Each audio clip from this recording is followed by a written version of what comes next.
नमस्कार। आप देख रहे हैं हमारा चैनल त्रिलोक, जहां पर हम पौराणिक इतिहास, हिंदू धर्म और संस्कृति से जुड़ी सभी जानकारियां आप तक पहुंचाएंगे। और आज हम बात करने वाले हैं भगवान शिव के साल भर के सबसे बड़े त्योहार महाशिवरात्रि के बारे में। हिंदू धर्म में शिवरात्रि का बहुत ज्यादा महत्व है। इस वर्ष महाशिवरात्रि 11 मार्च यानी कि गुरुवार के दिन मनाई जाएगी। इस दिन शिव भक्त महादेव की उपासना करते हैं, व्रत करते हैं, उपवास करते हैं। लेकिन उनमें से कई लोगों को ये नहीं पता कि महाशिवरात्रि आखिर मनाई क्यों जाती है। शिव पुराण और भारतीय मान्यताओं के अनुसार अलग अलग ग्रंथों में शिवरात्रि पर कई कथाएं बताई गई हैं, जो हम इस वीडियो में आपको बताने वाले हैं। ब्रह्मा जी और विष्णु जी को जानना था ये रहस्य। शिव पुराण के अनुसार सृष्टि के आरंभ में ब्रह्मा जी और विष्णु जी के बीच श्रेष्ठता को लेकर विवाद हो गया।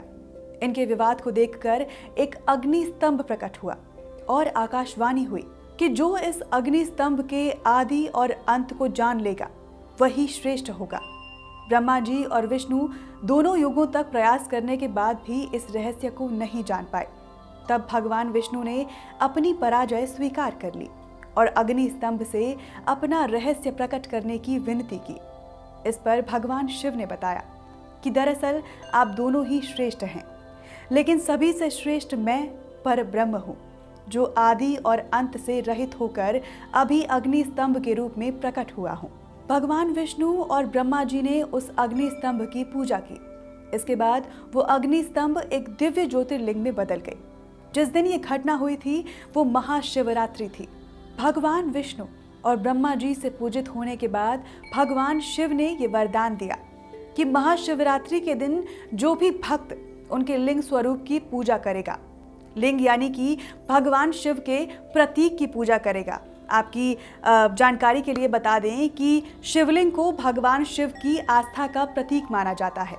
जो भी इस लिंग स्वरूप की पूजा करेगा उसे पूरे साल शिव की उपासना का फल प्राप्त हो जाएगा। ये घटना जहां हुई थी उसके बारे में कहा जाता है कि वो तमिलनाडु स्थित अन्नामलाई पर्वत है, जहां अरुणाचलेश्वर मंदिर स्थित है। इस मान्यता के अनुसार भगवान शिव इस दिन अपने विशालकाय स्वरूप अग्निलिंग में प्रकट हुए थे। कुछ हिंदू मान्यताओं के अनुसार इस दिन से ही सृष्टि का निर्माण हुआ था। कहा तो ये भी जाता है कि इसी दिन भगवान शिव करोड़ों सूर्य के समान तेजस्व वाले लिंग रूप में प्रकट हुए थे। कहा तो ये भी जाता है कि इस दिन सूर्य और चंद्र अधिक नजदीक रहते हैं। इस दिन को शीतल चंद्रमा और रौद्र शिवरूपी सूर्य का मिलन कहा जाता है। इसीलिए इस चतुर्दशी को महाशिवरात्रि के रूप में मनाया जाता है। महाशिवरात्रि का महत्व केवल इसीलिए ही नहीं है, ये शिव और शक्ति के मिलन का भी दिन है।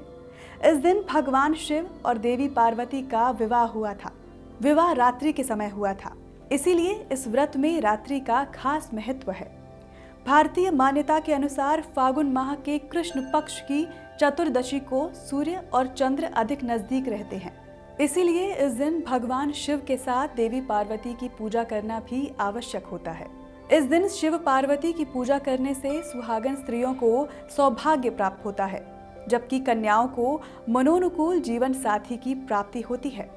सिर्फ इतना ही नहीं, महाशिवरात्रि से जुड़ी अन्य जानकारियां जैसे कि महाशिवरात्रि का पूजा मुहूर्त, कथा, पूजा विधि जानने के लिए जुड़े रहिए हमारे चैनल त्रिलोक के साथ। लेकिन उससे पहले हमारे चैनल को आप सब्सक्राइब करें और बेल आइकन पर क्लिक करें ताकि हमारे अगले वीडियो का नोटिफिकेशन आप तक पहुंचे। धन्यवाद।